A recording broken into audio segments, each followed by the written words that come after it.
ਇਸ ਪ੍ਰੋਗਰਾਮ ਨੂੰ ਵੇਖਣ ਵਾਲੇ ਮੇਰੇ ਜਿੰਨੇ ਵੀ ਭਰਾ ਤੇ ਭੈਣਾਂ ਨੇ, ਤੁਸੀਂ ਸਾਰਿਆਂ ਦੀ ਖਿਦਮਤ ਵਿੱਚ ਪ੍ਰਭੂ ਯਿਸੂ ਮਸੀਹ ਦੇ ਨਾਂ 'ਚ ਅੱਜ ਮੈਂ ਸਲਾਮ ਪੇਸ਼ ਕਰਨਾ ਵਾਂ, ਜਿਹਨੂੰ ਸਤਿ ਸ੍ਰੀ ਅਕਾਲ ਵੀ ਕਹਿੰਦੇ ਨੇ, ਅਸਲਾਮੁ ਅਲੈਕੁਮ ਵੀ ਕਹਿੰਦੇ ਨੇ, ਸ਼ਾਲੂਮ ਅਲੈਕੁਮ ਵੀ ਕਹਿੰਦੇ ਨੇ। ਤੇ ਇਹਦਾ ਮਤਲਬ ਇਹੋ ਹੀ ਹੈ ਕਿ ਤੁਹਾਡੇ ਤੇ ਉਸ ਪਰਮੇਸ਼ਵਰ ਦੀ ਨਾਂ ਦੀ ਸਲਾਮਤੀ ਸਦਾ ਹੁੰਦੀ ਰਵੇ। ਇਹ ਸਿਰਫ ਬਾਨੀਆਂ ਯਾਨੀ ਜ਼ਬਾਨਾਂ ਦੀ ਗੱਲ ਜੇ। ਤੇ ਮੈਂ ਸ਼ੁਕਰ ਕਰਨਾ ਉਸ ਪਰਮੇਸ਼ਵਰ ਦਾ ਜਿਨੇ ਅੱਜ ਮੇਰੇ ਜੀਵਨ ਵਿੱਚ ਇਹ ਖੂਬਸੂਰਤ ਸਮਾਂ ਬਖਸ਼ਿਆ ਹੈ ਕਿ ਮੈਂ ਤੁਹਾਡੇ ਨਾਲ ਮਿਲ ਕੇ ਅੱਜ ਥੋੜੀ ਜਿਹੀ ਦੇਰ ਲਈ ਥੋੜੀਆਂ ਜਿਹੀਆਂ ਗੱਲਾਂ ਕਰ ਸਕਾਂ। ਔਰ ਉਹਨਾਂ ਵਿੱਚੋਂ ਸਭ ਤੋਂ ਵੱਡੀ ਗੱਲ ਇਹ ਵੇ ਕਿ ਪਰਮੇਸ਼ਵਰ ਖੁਦਾਵੰਦ ਯਿਸੂ ਮਸੀਹ ਦੇ ਜਨਮ ਦਿਨ ਤੇ ਕੋਈ ਇਹੋ ਜਿਹੀਆਂ ਗੱਲਾਂ ਹੁੰਦੀਆਂ ਰਹੀਆਂ ਜਿਨ੍ਹਾਂ ਦੇ ਸਬਬੋਂ ਵਿਸ਼ਵਾਸੀਆਂ ਦੇ ਦਿਲ ਹਿਰਦੇ ਜਿਹੜੇ ਨੇ ਉਹ ਟੁੱਟ ਗਏ ਸਨ।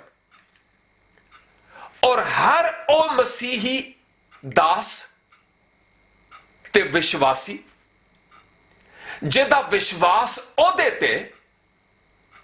ਤੇ ਇਹ ਈਮਾਨ ਹੈ ਕਿ ਉਸ ਮਸੀਹਾ ਦੇ ਲਹੂ ਦੇ ਨਾਲ ਖਰੀਦੇ ਗਏ,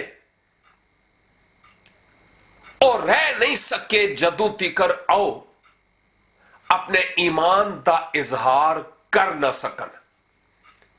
ਔਰ ਮੈਂ ਪਰਮੇਸ਼ਵਰ ਦਾ ਸ਼ੁਕਰਗੁਜ਼ਾਰ ਹਾਂ ਇਹੋ ਜਿਹੀਆਂ ਦਾਸਾਂ ਲਈ, ਭਾਵੇਂ ਉਹ ਹਿੰਦੁਸਤਾਨ ਦੇ ਵਿੱਚ ਨੇ, ਭਾਵੇਂ ਦੁਨੀਆ ਦੇ ਕਿਸੇ ਕੋਨੇ ਵਿੱਚ ਨੇ, ਉਹ ਹਰ ਇੱਕ ਗੱਲ ਦਾ ਡੰਕੇ ਦੀ ਚੋਟ ਤੇ ਜਵਾਬ ਦਿੰਦੇ ਰਹੇ ਤੇ ਦਿੰਦੇ ਵੀ ਨੇ।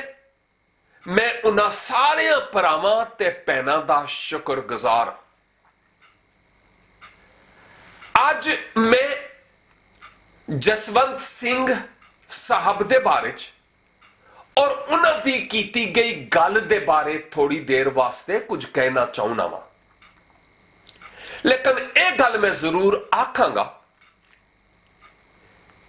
ਕਿ ਜਿੰਨੇ ਵੀ ਮੇਰੇ ਭਰਾਵਾਂ ਤੇ ਭੈਣਾਂ ਨੇ ਜਸਵੰਤ ਸਿੰਘ ਗਿਆਨੀ ਸਾਹਿਬ ਦੀਆਂ ਗੱਲਾਂ ਦੇ ਜਵਾਬ ਦਿੱਤੇ ਨੇ, ਉਹਨਾਂ ਨੇ ਕੋਈ ਕਮੀ ਨਹੀਂ ਛੱਡੀ।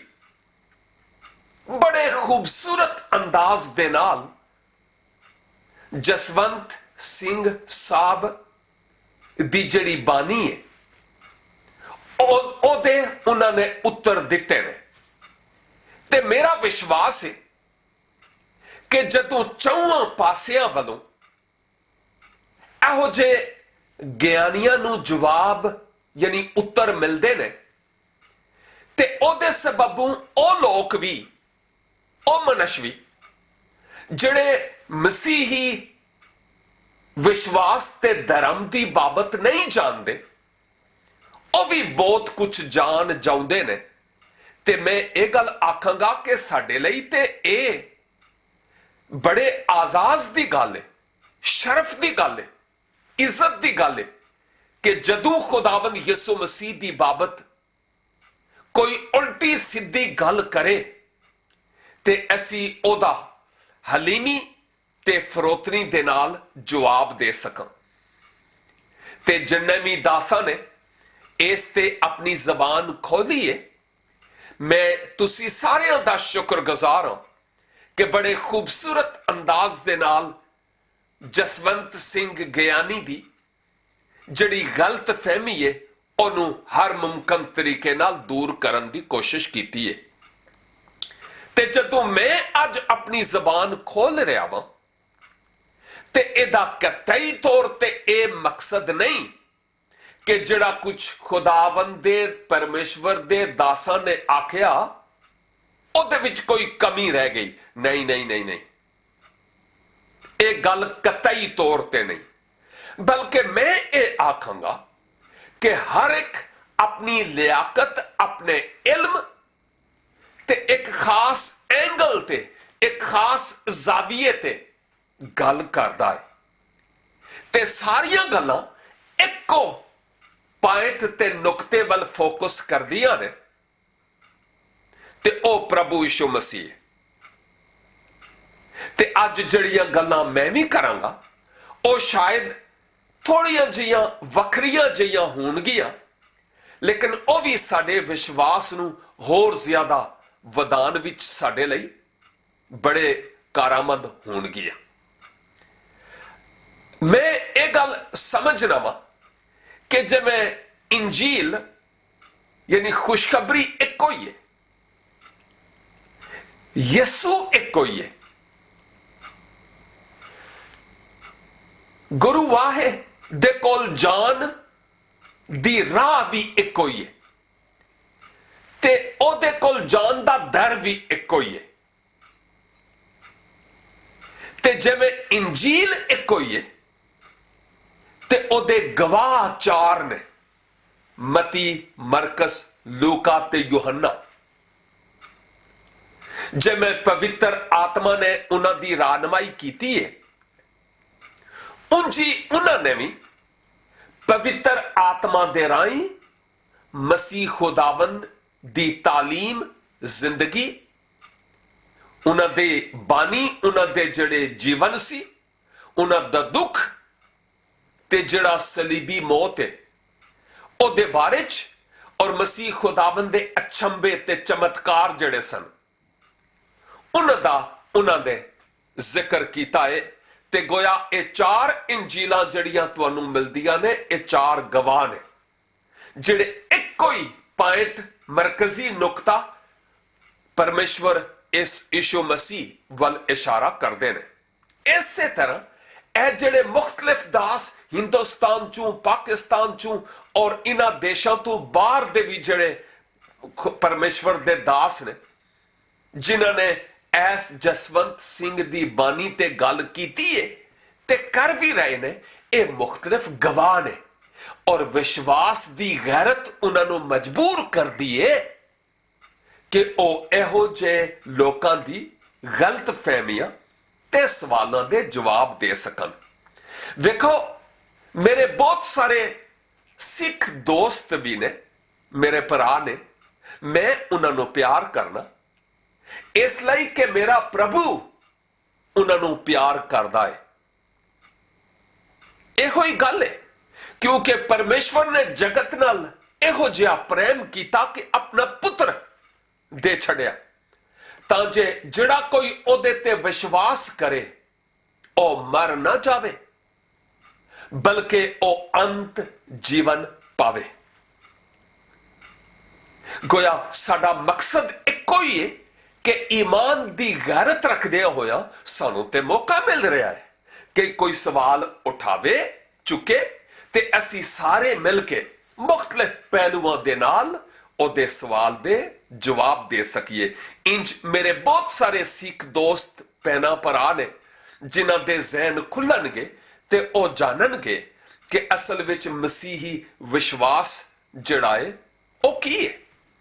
ते मैं ये भी दसना चाहुंदा वां कि इस प्रोग्राम नूं वेखण वालिओ, लुकमान या ओ हिंदुस्तान दियां 3 कुड़ियां या जसवंत सिंह ही आखिरी नहीं, इस तो पहला भी बहुत सारे एहो जे ज्ञानी आए, हुण भी ने ते आइंदा भी उठणगे और कई मेरे कोल लाइन अप होए होए ने जिन्हां दी बाबत अज तो बाद में अपनी जबान खोलांगा ते उन्हां दी भी गलत फहमियां नूं दूर करन दी हर मुमकिन तरीके नाल कोशिश करांगा। हुण गल आ कि जसवंत सिंह साहब नूं ਇਹ ਗੱਲ ਕਰਨ ਦੀ ਲੋੜ ਕੀ ਪਈ, ਕਿਹੜੀ ਗੱਲ? ਇਹ ਜ਼ਰਾ ਕਲਿੱਪ ਵੇਖੋ। ਉਹਦੇ ਤੋਂ ਬਾਅਦ ਉਹਨੇ ਲੋਕਾਂ 'ਚ ਪ੍ਰਚਾਰ ਕੀਤਾ ਕਿ ਜਿਹੜਾ ਮੈਨੂੰ ਰੱਬ ਦਾ ਪੁੱਤ ਮੰਨੇਗਾ ਮੈਂ ਉਹਨਾਂ ਦੀ ਸਿਫਾਰਿਸ਼ ਕਰਾਂਗਾ। ਤੁਸੀਂ ਕਿਤੇ ਸਾਈਆਂ ਨਾਲ ਬਹਿਸ ਕਰਨੀ, ਵਿਚਾਰ ਕਰਨੀ, ਤੇ ਮੈਂ ਤਾਂ ਰਾਤ ਵੀ ਚੈਲੰਜ ਕੀਤਾ ਵੀ ਕਿਤੇ 4 ਬੰਦੇ ਇਕੱਠੇ ਕਰਕੇ ਸਟੇਜ ਤੇ ਆਉਣ ਤੇ ਅਸੀਂ 10 ਪੰਜਾਬ ਲਈਏ। ਪਤਾ ਚੱਲੇ ਵੀ ਕਿਹੜਾ ਸੱਚਾ ਤੇ ਕਿਹੜਾ ਝੂਠਾ ਹੈ। ਆਪਣੇ ਘਰ ਤਾਂ ਸਾਰੇ ਭਲਵਾਨ ਨੇ ਨਾ, ਸਾਡੇ ਥਾਂ ਥਾਂ ਫਿਰਦੇ ਨੇ ਫੋਟੋ ਲਾਉਣ ਵਾਲੇ ਸਾਈਆਂ ਦੇ ਪ੍ਰਚਾਰਕ। ਮੇਰਾ ਖੁੱਲਾ ਐਲਾਨ ਹੈ ਕਿ ਜਿੱਥੇ ਮਰਜ਼ੀ ਸਟੇਜ ਲਾਉਣ ਤੇ ਤੀਜੇ ਧਰਮ ਦੇ ਬੰਦੇ ਹੋਣ ਤੇ ਨਿਆਂ ਕਰਨਗੇ ਵੀ ਜਿੱਤਿਆ ਕੌਣ ਤੇ ਹਰਿਆ ਕੌਣ, ਕਿਉਂਕਿ ਆਪਣੇ ਘਰ ਤਾਂ ਸਾਰੇ ਭਲਵਾਨ ਨੇ ਨਾ। ਦਰਅਸਲ ਮਾਇਆ ਦੇ ਪ੍ਰਭਾਵ ਕਰਕੇ ਗੁਰਮੁਖੋ ਦੁਕਾਨ ਚੱਲਦੀ ਤੇ ਪੱਲੇ ਕੱਖ ਨਹੀਂ ਜੇ, ਮਾਇਆ ਕਰਕੇ। ਗੁਰੂ ਸਾਡੇ ਤੇ ਕਿਰਪਾ ਕਰੇ ਅਸੀਂ ਵਿਘ ਨਾ ਜਾਈਏ। ਗੁਰਮੁਖੋ ਉਹਨੇ ਪ੍ਰਚਾਰ ਕੀਤਾ ਕਿ ਰੱਬ ਦਾ ਪੁੱਤਰ ਮੈਂ ਇੱਕ ਹਾਂ। ਇੱਕ ਗੱਲ ਮੇਰੀਆਂ ਧੀਆਂ ਬੈਠੀਆਂ ਮੈਨੂੰ ਕਹਿੰਦੀਆਂ ਸ਼ਰਮ ਆਉਂਦੀ ਹੈ, ਤੁਸੀਂ ਕਿਸੇ ਸਾਈ ਨਾਲ ਗੱਲ ਕਰਨੀ, ਉਹ ਕਹਿੰਦੇ ਕੁਆਰੀ ਮਰੀਮ ਨੂੰ ਜੰਮਿਆ। ਇਹ ਸਾਈ ਪ੍ਰਚਾਰ ਆਪ ਕਰਦੇ ਜੇ ਕੁਆਰੀ ਮਰੀਮ ਨੂੰ, ਤੇ ਦੱਸੋ ਕਦੇ ਕੁਆਰੀ ਨੂੰ ਕਾਕਾ ਕਾਕੀ ਹੋਇਆ ਜਿਹਦਾ ਮੂਲ ਹੀ ਝੂਠ ਹੈ। ਜਦ ਕਿ ਬਾਣੀ ਕਹਿੰਦੀ ਹੈ ਮਾਤ ਪਿਤਾ ਬਿਨ ਬਾਲ ਨਾ ਹੋਈ, ਬਿਨ ਬਿਨਾ ਕੈਸੇ ਕੱਪੜੇ ਧੋਈ। ਮਾਂ ਤੇ ਪਿਤਾ ਤੋਂ ਬਿਨਾਂ ਦਾ ਜਨਮ ਹੀ ਨਹੀਂ ਹੋ ਸਕਦਾ, ਪਰ ਕਹਿੰਦੇ ਪਿਓ ਹੀ ਹੈ ਨਹੀਂ ਹੁੰਦਾ, ਜਿਹਦਾ ਪਿਓ ਹੀ ਕੋਈ ਨਹੀਂ ਕਿੱਡਾ ਕੁ ਬੰਦਾ ਹੋਇਆ। ਮੈਂ ਆਖਿਆ ਸੀ ਕਿ ਜਸਵੰਤ ਸਿੰਘ ਸਾਹਿਬ ਨੂੰ ਇਹ ਗੱਲ ਕਰਨ ਦੀ ਲੋੜ ਕੀ ਪਈ ਹੈ। ਗੱਲ ਇਹ ਆ ਕਿ ਅਸੀਂ ਜਿਹੜਾ ਧਰਮ ਦੇ ਲੋਕ ਆ ਨਾ, ਜੇ ਕਦੀ ਅਸੀਂ ਆਪਣੇ ਧਰਮ ਦੀ ਬਾਬਤ ਹੀ ਗੱਲ ਕਰਦੇ ਰਹੀਏ ਤੇ ਕਦੀ ਵੀ ਖਤਮ ਨਹੀਂ ਹੁੰਦੀਆਂ। ਤੇ ਜੇ ਕਦੀ ਅਸੀਂ ਇੱਕ ਦੂਜੇ ਤੇ ਕੂੜਾ ਸੁੱਟਾਂਗੇ, ਕੀਚੜ ਉਛਾਲਾਂਗੇ, ਤੇ ਫਿਰ ਅਸੀਂ ਇੱਕ ਦੂਜੇ ਦੇ ਵਿੱਚ ਹੋਰ ਦੀਵਾਰਾਂ ਖੜੀਆਂ ਕਰਾਂਗੇ, ਅਸੀਂ ਇੱਕ ਦੂਜੇ ਦੇ ਲਾਗੇ ਨਹੀਂ ਆਵਾਂਗੇ। ਇਸ ਲਈ ਜ਼ਰੂਰੀ ਹੈ ਕਿ ਭਾਵੇਂ ਅਸੀਂ ਹਿੰਦੂ ਹਾਂ ਜਾਂ ਮੁਸਲਮਾਨ, ਸਿੱਖਾਂ ਜਾਂ ਮਸੀਹੀ, ਅਸੀਂ ਜਿਹੜਾ ਕੁਝ ਸਾਡੀ ਟੋਕਰੀ ਦੇ ਵਿੱਚ ਅਸੀਂ ਉਹਦੀ ਆਵਾਜ਼ ਮਾਰਨ ਵਾਲੇ ਹੋਈਏ, ਦੂਜਿਆਂ ਨੂੰ ਨਾ ਛੇੜੀਏ। ਤੇ ਇਹ ਗੱਲ ਮੈਂ ਦੱਸਾਂ ਕਿ ਜਦੋਂ ਕੋਈ ਸਾਡੇ ਵਿਸ਼ਵਾਸ ਨੂੰ ਛੇੜੇਗਾ ਤੇ ਅਸੀਂ ਉਹਨੂੰ ਬੁਰਾ ਭਲਾ ਤੇ ਨਹੀਂ ਆਖਾਂਗੇ, ਇਸ ਲਈ ਕਿ ਉਹਨਾਂ ਦੀ ਅਦਾਲਤ ਕਰਨ ਵਾਲੇ ਐਸੀ ਨਹੀਂ, ਉਹਨਾਂ ਦੀ ਅਦਾਲਤ ਕਰਨ ਵਾਲਾ ਓਏ। ਤੇ ਦੂਜੀ ਗੱਲ ਮੈਂ ਇਹ ਆਖਾਂਗਾ ਕਿ ਅਸੀਂ ਉਸ ਖੁਦਾ ਦੀ ਹਿਫਾਜ਼ਤ ਕਰਨ ਵਾਲੇ ਨਹੀਂ ਜਿਹਦੀ ਅਸੀਂ ਪੂਜਾ ਕਰਨੇ ਆ, ਬੰਦਗੀ ਕਰਨੇ ਆ। ਜੇ ਕਦੀ ਸਾਡੀ ਹਿਫਾਜ਼ਤ ਦੀ ਉਹਨੂੰ ਲੋੜ ਹੋਵੇ ਤੇ ਉਹ ਖੁਦਾ ਕਦਾ ਹੋਇਆ ਫਿਰ। ਇਸ ਲਈ ਅਸੀਂ ਆਪਣੇ ਧਰਮ ਦੀ ਬਾਬਤ ਤੇ ਧਰਮ ਦੇ ਬਾਣੀ ਦੀ ਬਾਬਤ ਜਦੋਂ ਕੋਈ ਗੱਲ ਕਰੇਗਾ ਤੇ ਇੱਟ ਦਾ ਜਵਾਬ ਪੱਥਰ ਨਾਲ ਨਹੀਂ ਦੇਵਾਂਗੇ, ਬਲਕਿ ਉਸ ਸ਼ਖਸ ਦੀ ਗਲਤ ਫਹਿਮੀ ਨੂੰ ਹਰ ਮੁਮਕਨ ਤਰੀਕੇ ਨਾਲ ਦੂਰ ਕਰਨ ਦੀ ਕੋਸ਼ਿਸ਼ ਕਰਾਂਗੇ। ਤੇ ਜਸਵੰਤ ਸਿੰਘ ਇਸ ਗੱਲ ਤੇ ਸਾਨੂੰ ਮੌਕਾ ਮਿਲ ਗਿਆ ਕਿ ਅਸੀਂ ਬਹੁਤ ਸਾਰੇ ਹੋਰ ਲੋਕਾਂ ਦੇ ਜਹਿਨਾਂ ਵਿੱਚ ਇਹੋ ਜਿਹੇ ਜਿਹੜੇ ਸਵਾਲ ਨੇ ਉਹਨਾਂ ਨੂੰ ਕਲੀਅਰ ਕਰ ਸਕੀਏ ਤੇ ਉਹਨਾਂ ਸਵਾਲਾਂ ਦੇ ਉੱਤਰ ਦੇ ਸਕੀਏ। ਹੁਣ ਗੱਲ ਇਹ ਆ ਕਿ ਜਸਵੰਤ ਸਿੰਘ ਸਾਹਿਬ ਨੂੰ ਕੀ ਪ੍ਰੋਬਲਮ ਸੀ, ਕੀ ਮਸਲਾ ਸੀ ਕਿ ਉਹਨਾਂ ਨੇ ਪ੍ਰਭੂ ਯਿਸੂ ਮਸੀਹ ਦੇ ਬਾਰੇ ਚ ਗੱਲ ਕੀਤੀ ਹੈ ਕਿ ਉਹ ਇੰਜ ਪੈਦਾ ਹੋਏ ਤੇ ਇੰਜ ਪੈਦਾ ਹੋਏ ਤੇ ਇੰਜ ਪੈਦਾ ਹੋਏ। ਮੈਂ ਉਹਨਾਂ ਦੇ ਆਪਣੇ ਜ਼ਹਿਨ ਦੇ ਮੁਤਾਬਕ ਜਿਹੜੀ ਗੱਲ ਉਹਨਾਂ ਨੂੰ ਚੰਗੀ ਲੱਗੀ ਉਹਨਾਂ ਨੇ ਕੀਤੀ ਹੈ, ਜਿਹੜੀ ਦੁਰਸਤ ਨਹੀਂ ਸੀ। ਗੱਲ ਇਹ ਆ ਕਿ ਜਦੋਂ ਲੋਕ ਆਪਣੇ ਗੁਰੂਆਂ ਤੇ ਆਪਣੇ ਵਡਿਆਂ ਦਾ ਮਸੀਹ ਖੁਦਾਵੰਦ ਦੇ ਨਾਲ ਮੁਵਾਜ਼ਨਾ ਕਰਦੇ ਨੇ ਨਾ, ਤੇ ਜਦੋਂ ਆਪਣੇ ਆਪ ਨੂੰ ਘੱਟ ਪਾਉਂਦੇ ਨੇ ਤੇ ਫਿਰ ਮਸੀਹ ਖੁਦਾਵੰਦ ਦੀ ਬਾਬਤ ਇਹੋ ਜਿਹੀਆਂ ਗੱਲਾਂ ਕਰਨਾ ਸ਼ੁਰੂ ਹੋ ਜਾਂਦੇ ਨੇ ਕਿ ਕਿਸੇ ਤਰ੍ਹਾਂ ਉਹਦਾ ਪੱਲਾ ਭਾਰੀ ਨਾ ਹੋਵੇ ਬਲਕਿ ਹਲਕਾ ਹੋਵੇ। ਹਾਂ, ਤੇ ਇੰਜ ਕਰਨ ਨਾਲ ਤੁਸੀਂ ਸੂਰਜ ਦੇ ਅੱਗੇ ਚਿਰਾਗ ਰੱਖੋਗੇ ਤੇ ਉਹਦੀ ਸਿਹਤ ਤੇ ਕੋਈ ਅਸਰ ਪਵੇਗਾ ਸੂਰਜ ਦੇ? ਦੱਸੋ, ਕੱਖ ਵੀ ਨਹੀਂ, ਕੁਝ ਵੀ ਅਸਰ ਨਹੀਂ ਪਵੇਗਾ। ਤੇ ਇਸ ਲਈ ਮੈਂ ਆਖਾਂਗਾ ਕਿ ਆਓ ਗਿਆਨੀਓ ਗਿਆਨ ਕਰੀਏ ਤੇ ਮਿਲ ਕੇ ਇੰਜੀਲੇ ਪਾਕ ਦਾ, ਪਵਿੱਤਰ ਵਚਨ ਦਾ ਮਤਾਲਿਆ ਕਰੀਏ, ਵੇਖੀਏ ਕਿ ਇੱਥੇ ਕੀ ਬਾਣੀ ਹੈ ਤੇ ਇਹਦੇ ਵਿੱਚ ਸਾਡੀ ਮੁਕਤੀ ਵਾਸਤੇ ਪ੍ਰਭੂ ਦਾ ਜਿਹੜਾ ਮਨਸੂਬਾ ਹੈ ਉਹ ਕੀ ਹੈ। ਉਹਨੂੰ ਸਮਝ ਕੇ ਅਸੀਂ ਉਹਦੇ ਤੇ ਵਿਸ਼ਵਾਸ ਕਰ ਸਕੀਏ। ਵੇਖੋ ਜੀ, ਜਸਵੰਤ ਸਿੰਘ ਸਾਹਿਬ ਤੇ ਹੁਣ ਆਏ ਨੇ ਨਾ, ਈਵਨ ਇਹਨਾਂ ਦੇ ਵੱਡੇ ਵੀ, ਮੈਂ ਉਹਨਾਂ ਨੂੰ ਸਤਿ ਸ੍ਰੀ ਅਕਾਲ ਆਖਾਂਗਾ, ਮੈਂ ਗੁਰੂ ਨਾਨਕ ਸਾਹਿਬ ਦੀ ਗੱਲ ਕਰਾਂਗਾ, ਮੈਂ ਉਹਨਾਂ ਨੂੰ ਵੀ ਪ੍ਰਣਾਮ ਪੇਸ਼ ਕਰਨਾ ਵਾ। ਲੇਕਿਨ ਜਦੋਂ ਮੈਂ ਗੁਰੂ ਨਾਨਕ ਸਾਹਿਬ ਦੀ ਗੱਲ ਕਰਨਾ ਤੇ ਉਹ ਵੀ ਆਪਣੇ ਪਿਤਾ ਤੇ ਮਾਤਾ ਤੋਂ ਪੈਦਾ ਹੋਏ ਨੇ।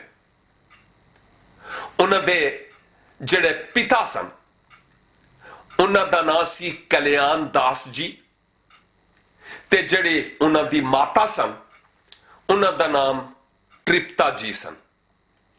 ਤੇ ਸ਼ਾਇਦ ਤੁਹਾਡੇ ਚੋਂ ਕਈਆਂ ਨੂੰ ਨਹੀਂ ਪਤਾ ਹੋਣਾ ਕਿ ਇਹ ਸਿੱਖ ਧਰਮ ਕੋਈ ਬਹੁਤ ਪੁਰਾਣਾ ਨਹੀਂ, ਕਿਉਂ ਜੇ ਗੁਰੂ ਨਾਨਕ ਸਾਹਿਬ ਜਿਹੜੇ ਸਨ ਉਹ 15 ਅਪ੍ਰੈਲ 1469 ਵਿੱਚ ਪੈਦਾ ਹੋਏ ਨੇ। ਤੇ ਪੈਦਾ ਕਿੱਥੇ ਹੋਏ? ਮੈਂ ਪਹਿਲੇ ਆਖਿਆ, ਇੱਕ ਤੇ ਉਹ ਆਪਣੇ ਮਾਤਾ ਤੇ ਪਿਤਾ ਤੋਂ ਪੈਦਾ ਹੋਏ, ਤੇ ਦੂਜੀ ਗੱਲ ਇਹ ਵੇ ਕਿ ਤਲਵੰਡੀ ਸ਼ੇਖੂਪੁਰਾ ਦੇ ਡਿਸਟ੍ਰਿਕਟ ਦੇ ਵਿੱਚ ਇੱਕ ਇਲਾਕਾ ਸੀ, ਉੱਥੇ ਉਹ ਪੈਦਾ ਹੋਏ। ਲਾਹੌਰ ਤੋਂ ਤਕਰੀਬਨ 40 ਮੀਲ ਦੇ ਫਾਸਲੇ ਤੇ ਇਹ ਹੋਵੇਗਾ। ਤੇ ਗੁਰੂ ਨਾਨਕ ਸਾਹਿਬ ਦੀ ਪੈਦਾਇਸ਼ ਤੋਂ ਬਾਅਦ ਜਦੋਂ ਹਿੰਦੂ ਧਰਮ ਦੀ ਬੈਕਗ੍ਰਾਉਂਡ ਚੋਂ ਉਹਨਾਂ ਨੇ ਆਪਣੇ ਇੱਕ ਨਵੇਂ ਧਰਮ ਦਾ ਆਗਾਜ਼ ਕੀਤਾ, ਤੇ ਉਸ ਤੋਂ ਬਾਅਦ ਉਹਨਾਂ ਦੇ ਇਹਤਰਾਮ ਦੇ ਵਿੱਚ ਤੇ ਇੱਜ਼ਤ ਦੇ ਵਿੱਚ ਉਸ ਤਲਵੰਡੀ ਦਾ ਨਾਂ, ਯਾਨੀ ਉਸ ਇਲਾਕੇ ਦਾ ਨਾਂ ਜਿੱਥੇ ਉਹ ਜਨਮ ਪਾਏ ਨੇ, ਉਸ ਥਾਂ ਦਾ ਨਾਂ ਨਨਕਾਣਾ ਸਾਹਿਬ ਕਲਵਾਉਂਦਾ ਹੈ ਤੇ ਅਖਵਾਉਂਦਾ ਹੈ। ਤੇ ਅੱਜ ਵੀ ਲੋਕ ਨਨਕਾਣਾ ਸਾਹਿਬ ਦੇ ਨਾਂ ਤੋਂ ਵਾਕਿਫ ਨੇ। ਔਰ ਮੈਂ ਇਹ ਗੱਲ ਕਰਾਂਗਾ ਕਿ ਚੂੰਕਿ ਜਸਵੰਤ ਸਿੰਘ ਸਾਹਿਬ ਕੋਸ਼ਿਸ਼ ਕਰਦੇ ਨੇ ਕਿ ਗੁਰੂ ਨਾਨਕ ਸਾਹਿਬ ਨੂੰ ਗੁਰੂ ਵਾਹੇ ਨਾਲ ਮਿਲਾਉਣ ਜਾਂ ਖੁਦਾਵੰਦ ਯਿਸੂ ਮਸੀਹ ਦੇ ਨਾਲ ਮਿਲਾਉਣ, ਤੇ ਮੈਂ ਆਖਿਆ ਕਿ ਮੈਂ ਗੁਰੂ ਨਾਨਕ ਸਾਹਿਬ ਜੀ ਨੂੰ ਸਲਾਮ ਪੇਸ਼ ਕਰਨਾ ਵਾ, ਸਤਿ ਸ੍ਰੀ ਅਕਾਲ ਆਖਾਂਗਾ, ਲੇਕਿਨ ਉਹਨਾਂ ਦਾ ਤੇ ਖੁਦਾਵੰਦ ਯਿਸੂ ਮਸੀਹ ਦਾ ਕੋਈ ਮੇਲ ਨਹੀਂ। ਇਸ ਲਈ ਕਿ ਗੁਰੂ ਨਾਨਕ ਸਾਹਿਬ ਦੇ ਦੋਵੇਂ ਪਿਤਾ ਵੀ ਤੇ ਮਾਤਾ ਵੀ ਸਨ। ਲੇਕਿਨ ਪ੍ਰਭੂ ਯਿਸੂ ਮਸੀਹ ਦੀ ਜਦੋਂ ਅਸੀਂ ਗੱਲ ਕਰਨੇ ਆ ਤੇ ਗੁਰੂ ਵਾਹੇ ਯਾਨੀ ਖੁਦਾ, ਬਾਈਬਲ ਦਾ ਜਿਹੜਾ ਖੁਦਾ ਹੈ, ਉਹਦੇ ਪਵਿੱਤਰ ਆਤਮਾ ਦੇ ਰਾਹੀਂ ਮੁਕੱਦਸਾ ਮਰੀਮ ਤੋਂ, ਪਵਿੱਤਰ ਮਰੀਮ ਤੋਂ, ਪਵਿੱਤਰ ਆਤਮਾ ਦੇ ਵਸੀਲੇ ਨਾਲ ਮਸੀਹ ਖੁਦਾਵੰਦ ਨੇ ਉਹਨਾਂ ਦੇ ਗਰਭ ਵਿੱਚੋਂ ਜਨਮ ਲਿਆ ਤੇ ਇਸ ਧਰਤੀ ਤੇ ਆਏ ਨੇ। ਹੈ ਕੋਈ ਮਾਂ ਦਾ ਲਾਲ ਇਹੋ ਜਿਹਾ ਜਿਹੜਾ ਪਵਿੱਤਰ ਆਤਮਾ ਦੇ ਰਾਹੀਂ ਇੰਜ ਗਰਭ ਵਿੱਚ ਪਵੇ ਤੇ ਜਿਸਮ ਲੈ ਕੇ ਇਸ ਧਰਤੀ ਤੇ ਆਵੇ, ਜਿਹਦਾ ਮਕਸਦ ਇਸ ਤਰ੍ਹਾਂ ਆਉਣ ਦਾ ਇਹ ਵੇ ਕਿ ਗੁਨਾਹਗਾਰ ਤੇ ਪਾਪੀ ਮਨੁੱਖ ਦੇ ਲਈ ਉਹ ਆਪਣੀ ਜਾਨ ਸੂਲੀ ਤੇ ਬਲੀਦਾਨ ਕਰ ਦੇਵੇ, ਤਾਂ ਜੇ ਜਿਹੜਾ ਕੋਈ ਉਹਦੇ ਤੇ ਵਿਸ਼ਵਾਸ ਕਰੇ ਉਹ ਹਲਾਕ ਨਾ ਹੋਵੇ ਬਲਕਿ ਅੰਤ ਜੀਵਨ ਪਾਵੇ। ਇਹ ਮਸੀਹ ਖੁਦਾਵੰਦ ਦਾ ਪਵਿੱਤਰ ਆਤਮਾ ਦੇ ਰਾਹੀਂ ਜਨਮ ਲੈਣ ਦਾ ਮਕਸਦ ਸੀ, ਕਿਉਂ ਜੇ ਇਨਸਾਨ ਦਾ ਕੁਫਾਰਾ ਹੋਣ ਦੇ ਲਈ ਲਾਜ਼ਮ ਸੀ ਕਿ ਕੋਈ ਇਹੋ ਜਿਹਾ ਹੀ ਹੋਏ, ਨੰਬਰ 1 ਇਨਸਾਨ ਹੋਵੇ ਤੇ ਨੰਬਰ 2 ਉਹ ਮੁਕੰਮਲ ਤੌਰ ਤੇ ਪਾਕ ਹੋਵੇ। ਤੇ ਆਦਮ ਦੀ ਔਲਾਦ ਚੋਂ ਕੋਈ ਪਾਕ ਨਹੀਂ ਸੀ, ਜਿਹਦੇ ਸਬਬੋਂ ਖੁਦਾ ਖੁਦ ਆਪਣੇ ਸ਼ਬਦ ਨੂੰ ਜਿਸਮ ਦਿੰਦਾ ਹੈ ਤੇ ਉਹ ਜਿਸਮ ਵਿੱਚ ਇਸ ਧਰਤੀ ਤੇ ਆ ਜਾਂਦਾ ਹੈ, ਜਗਤ ਵਿੱਚ ਆ ਜਾਂਦਾ ਹੈ। ਤੇ ਮੇਰੇ ਲਈ ਤੇ ਜਸਵੰਤ ਜੀ ਤੁਹਾਡੇ ਲਈ ਤੇ ਦੁਨੀਆ ਦੇ ਸਾਰੇ ਗੁਨਾਹਗਾਰ ਇਨਸਾਨਾਂ ਲਈ ਉਹ ਆਪਣੀ ਜਾਨ ਸਲੀਬ ਤੇ ਕੁਰਬਾਨ ਕਰ ਦਿੰਦਾ ਹੈ। ਹੁਣ ਗੱਲ ਇਹ ਆ ਕਿ ਬਹੁਤ ਸਾਰੇ ਸਿੱਖ ਧਰਮ ਤੋਂ ਲੋਕ ਮਸੀਹ ਖੁਦਾਵੰਦ ਤੇ ਵਿਸ਼ਵਾਸ ਕਰਦੇ ਟੁਰੀ ਆਏ ਔਰ ਹੁਣ ਵੀ ਕਰਦੇ ਨੇ ਤੇ ਕਰਦੇ ਟੁਰੀ ਜਾਣਗੇ। ਮੈਂ ਇਹੋ ਜਿਹੇ ਇੱਕ ਚਰਚ ਤੋਂ ਵੀ ਵਾਕਿਫ ਹਾਂ ਜਿੱਥੇ ਉਸ ਧਰਮ ਤੋਂ ਤਬਦੀਲ ਕੀਤੇ ਹੋਏ ਲੋਕ ਮਸੀਹ ਖੁਦਾਵੰਦ ਕੋਲ ਆਏ ਨੇ ਤੇ ਹੁਣ ਮਸੀਹ ਖੁਦਾਵੰਦ ਦੇ ਜਨਮ ਦਿਨ ਤੇ ਉਹ ਹੋਰ ਸਿੱਖ ਭਾਈਆਂ ਨੂੰ ਬੁਲਾਉਂਦੇ ਨੇ ਤੇ ਮੈਨੂੰ ਵੀ ਮੌਕਾ ਮਿਲਦਾ ਹੈ ਕਿ ਮੈਂ ਜਾਵਾਂ ਤੇ ਉੱਥੇ ਪਵਿੱਤਰ ਵਚਨ ਦੀ ਮੁਨਾਦੀ ਕਰ ਸਕਾਂ। ਹੋਰ ਲੋਕ ਖੁਦਾਵੰਦ ਯਿਸੂ ਮਸੀਹ ਦੇ ਵਿੱਚ ਆਉਂਦੇ ਨੇ। ਹਿੰਦੂਆਂ ਚੋਂ ਲੋਕ ਮਸੀਹ ਖੁਦਾਵੰਦ ਵਿੱਚ ਆਉਂਦੇ ਨੇ, ਬਾਕੀਆਂ ਧਰਮਾਂ ਚੋਂ ਲੋਕ ਖੁਦਾਵੰਦ ਯਿਸੂ ਮਸੀਹ ਤੇ ਵਿਸ਼ਵਾਸ ਕਰਨ ਲੱਗ ਪਏ। ਆਉਂਦੇ ਜਾਂਦੇ ਨੇ, ਅੱਖਾਂ ਖੁੱਲਦੀਆਂ ਜਾ ਰਹੀਆਂ ਨੇ, ਦਿਲ ਖੁੱਲਦੇ ਚਲੇ ਜਾ ਰਹੇ ਨੇ, ਜੈਨ ਖੁੱਲਦੇ ਟੁਰੀ ਜਾ ਰਹੇ ਨੇ। ਤੇ ਜਿਨ੍ਹਾਂ ਧਰਮਾਂ ਚੋਂ ਲੋਕ ਨਿਕਲ ਕੇ ਮਸੀਹ ਖੁਦਾਵੰਦ ਦੇ ਕੋਲ ਆਉਂਦੇ ਨੇ ਨਾ, ਉਹਨਾਂ ਧਰਮੀਆਂ ਨੂੰ ਖਤਰਾ ਪੈ ਜਾਂਦਾ ਹੈ ਕਿ ਲੋਕ ਸਾਡੇ ਚੋਂ ਨਿਕਲ ਕੇ ਤੇ ਜਾਂਦੇ ਤੇ ਕਿਉਂ ਜਾਂਦੇ ਨੇ। ਤੇ ਹੁਣ ਇਹ ਕੰਮ ਸਟਾਪ ਕਰੀਏ ਤੇ ਕਿਵੇਂ ਕਰੀਏ? ਉਹ ਦਰਿਆਵਾਂ ਨੂੰ ਬੰਨ ਨਹੀਂ ਤੁਸੀਂ ਲਾ ਸਕਦੇ, ਪਵਿੱਤਰ ਆਤਮਾ ਦੇ ਕੰਮਾਂ ਨੂੰ ਤੁਸੀਂ ਰੋਕ ਨਹੀਂ ਸਕਦੇ। ਜਸਵੰਤ ਜੀ ਤੁਸੀਂ ਵੀ ਤੇ ਇੱਕ ਦਿਨ ਆਵੇਗਾ ਕਿ ਸਾਰਿਆਂ ਧਰਮੀਆਂ ਦਾ ਗੋਡਾ ਉਹਦੇ ਹੁਜ਼ੂਰ ਝੁਕੇਗਾ ਤੇ ਉਹਨਾਂ ਦੀ ਜ਼ਬਾਨ ਇਹ ਇਕਰਾਰ ਕਰੇਗੀ ਕਿ ਯਿਸੂ ਮਸੀਹ ਪਰਮੇਸ਼ਵਰ ਹੈ, ਖੁਦਾਵੰਦ ਹੈ, ਆਕਾ ਹੈ ਤੇ ਮਾਲਿਕ ਹੈ। ਇਹ ਇੱਕ ਵਜ੍ਹਾ ਇਹ ਸੀ ਜਸਵੰਤ ਸਿੰਘ ਸਾਹਿਬ ਤੁਹਾਡਾ ਇਤਰਾਜ਼ ਕਰਨ ਦੇ ਵਿੱਚ ਕਿ ਤੁਹਾਡਾ ਕੋਈ ਵੀ ਵੱਡਾ ਮਸੀਹ ਖੁਦਾਵੰਦ ਵਰਗੀ ਪੈਦਾਇਸ਼ ਦਾ ਮਾਲਕ ਨਹੀਂ ਹੋਇਆ। ਦੂਜੀ ਗੱਲ ਇਹ ਕਿ ਤੁਹਾਡੇ ਧਰਮ ਨੂੰ ਖਤਰਾ ਹੋ ਗਿਆ ਕਿਉਂ ਜੇ ਬਹੁਤ ਸਾਰੇ ਲੋਕ ਮਸੀਹ ਖੁਦਾਵੰਦ ਤੇ ਈਮਾਨ ਲਿਆ ਕੇ ਅੰਤ ਜੀਵਨ ਪਾਉਂਦੇ ਨੇ ਔਰ ਤੁਸੀਂ ਆਪਣੇ ਧਰਮੀਆਂ ਨੂੰ ਜਿਹੜੇ ਤੁਹਾਡੇ ਪਿੱਛੇ ਤਾਲੀਆਂ ਵਜਾਉਣ ਵਾਲੇ ਸਨ ਉਹਨਾਂ ਨੂੰ ਇਹ ਗੱਲ ਆਖੀਏ ਕਿ ਜਿਹੜੇ ਈਸਾਈ ਨੇ ਉਹ ਮਾਇਆ ਦਿੰਦੇ ਨੇ ਯਾਨੀ ਪੈਸਾ ਤੇ ਇੰਜ ਲੋਕ ਤਬਦੀਲ ਹੁੰਦੇ ਨੇ। ਵੇਖੋ ਜਸਵੰਤ ਸਿੰਘ ਸਾਹਿਬ ਤੁਸੀਂ ਕਿੰਨੇ ਪੈਸੇ ਲਵੋਗੇ? ਵੈਸੇ ਮੇਰੇ ਕੋਲ ਪੈਸੇ ਨਹੀਂ ਜੇ ਦੇਣ ਵਾਲੇ ਤੇ ਨਾ ਹੀ ਮੈਂ ਕਦੀ ਦੇਵਾਂਗਾ, ਹੁਣ ਵੀ ਤੇ ਨਹੀਂ ਦੇਵਾਂਗਾ, ਇਸ ਲਈ ਕਿ ਵਿਸ਼ਵਾਸ ਵੇਚੇ ਤੇ ਖਰੀਦੇ ਨਹੀਂ ਜਾਂਦੇ। ਇਹ ਪਵਿੱਤਰ ਆਤਮਾ ਦਾ ਕੰਮ ਹੈ ਕਿ ਕਿਸੇ ਨੂੰ ਤਬਦੀਲ ਕਰੇ। ਜਿੱਥੇ ਤੁਸੀਂ ਪੈਸਿਆਂ ਦੀ ਗੱਲ ਕਰਦੇ ਹੋ ਨਾ ਸਾਡਿਆਂ ਵੱਡਿਆਂ ਕੋਲ ਖਾਣ ਦੇ ਲਈ ਸੀ, ਨਾ ਪੀਣ ਦੇ ਲਈ ਸੀ, ਨਾ ਪਾਉਣ ਦੇ ਲਈ ਸੀ, ਨਾ ਦੁੱਧ ਤੇ ਨਾ ਚਾਹ ਤੇ ਨਾ ਪਾਣੀ। ਤੇ ਅਸੀਂ ਸ਼ੁਕਰਗੁਜ਼ਾਰ ਹਾਂ ਉਹਨਾਂ ਮਸੀਹੀ ਮਿਸ਼ਨਰੀਆਂ ਦੇ ਜਿਹੜੇ ਉਹ ਸਾਡਿਆਂ ਮੁਲਕਾਂ ਦੇ ਵਿੱਚ ਮਹਾਭਾਰਤ ਵਿੱਚ ਆਏ ਨੇ ਤੇ ਆ ਕੇ ਉਹਨਾਂ ਨੇ ਸਕੂਲ ਖੋਲੇ, ਸਾਨੂੰ ਕੱਪੜੇ ਪਵਾਏ, ਸਾਨੂੰ ਪਾਊਡਰ ਦੁੱਧ ਦਿੱਤਾ, ਸਾਡੇ ਮੂੰਹ 'ਚ ਫੀਡਰ ਪਾਇਆ, ਸਾਨੂੰ ਹਸਪਤਾਲ ਖੋਲ ਕੇ ਦਿੱਤੇ। ਉਹ ਅਸੀਂ ਤੇ ਮਰ ਰਹੇ ਸਾਂ। ਉਹਨਾਂ ਨੇ ਇਸ ਤਰੀਕੇ ਨਾਲ ਕਿਸੇ ਨੂੰ ਤਬਦੀਲ ਨਹੀਂ ਕੀਤਾ।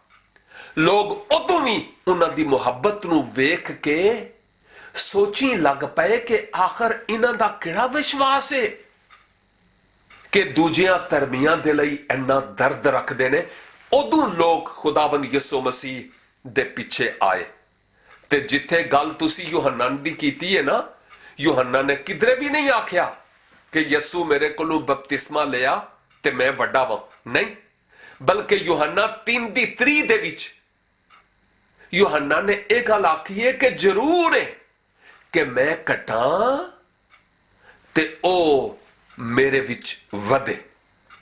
ਜਸਵੰਤ ਜੀ, ਮੈਂ ਇਹੋ ਹੀ ਗੱਲ ਤੁਹਾਨੂੰ ਆਖਾਂਗਾ ਕਿ ਫਿਲਿੱਪੀਓ 2 ਬਾਬ ਤੇ ਉਹਦੀ 10 ਤੇ 11 ਆਇਤ ਦੇ ਮੁਤਾਬਕ ਕੱਲ ਵੀ ਤੇ ਤੁਸੀਂ ਉਹਦੇ ਅੱਗੇ ਗੋਡੇ ਨਿਵਾਉਣੇ ਹੀ ਨੇ, ਤੇ ਕਿਉਂ ਨਹੀਂ ਅੱਜ ਹੀ ਤੁਸੀਂ ਆਪਣੇ ਗੋਡੇ ਉਹਦੇ ਅੱਗੇ ਨਿਵਾ ਦੇਵੋ ਤੇ ਆਪਣੀ ਜ਼ਿੰਦਗੀ ਉਹਨੂੰ ਦੇ ਦੇਵੋ। ਉਹ ਹੀ ਵਾਹਿਦ ਗੁਰੂ ਹੈ, ਉਹ ਹੀ ਵਾਹਿਦ ਰਾਹ ਹੈ, ਉਸ ਤੋਂ ਇਲਾਵਾ ਕੋਈ ਹੋਰ ਰਾਹ ਨਹੀਂ।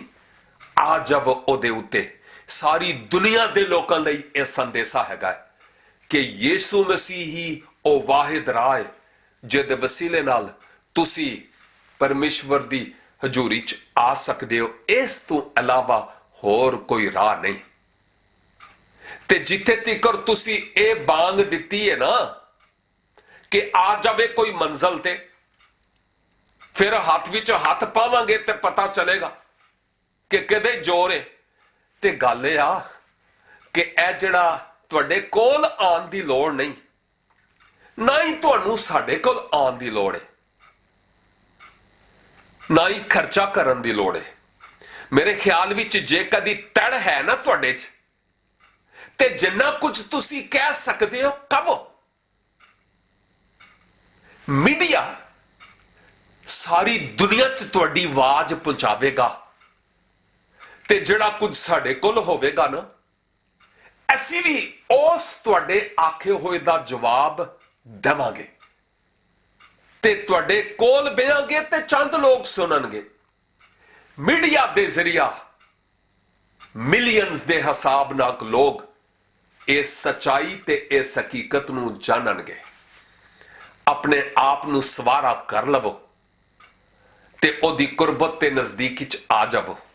ਤੇ ਜੇ ਕਦੀ ਕਿਸੇ ਹੋਰ ਨੂੰ ਵੀ ਮਸੀਹ ਖੁਦਾਵੰਦ ਦੀ ਜ਼ਾਤ ਤੇ ਕੋਈ ਇਤਰਾਜ਼ ਹੈਗਾ ਹੈ ਨਾ, ਕਰਕੇ ਵੇਖ ਲਵੋ। ਮਸੀਹੀ ਵਿਸ਼ਵਾਸੀ ਦਾਸ ਜਿਉਂਦੇ ਨੇ ਤੇ ਜਦੋਂ ਤੱਕ ਜਿਉਂਦੇ ਨੇ ਉਹ ਤੁਹਾਡੇ ਹਰ ਇੱਕ ਸਵਾਲ ਦਾ ਉੱਤਰ ਦੇਵਣਗੇ। ਮੇਰੀ ਦੁਆ ਹੈ ਕਿ ਪਰਮੇਸ਼ਵਰ ਦੀ ਆਸ਼ੀਸ਼ ਤੁਹਾਡੇ ਤੇ ਹੋਵੇ, ਉਹਦੀ ਕਿਰਪਾ ਤੁਹਾਡੇ ਤੇ ਹੋਵੇ, रूहानी अखा खुलन के पक्के ज्ञानी बन सको। बहुत बहुत शुक्रिया। God bless you.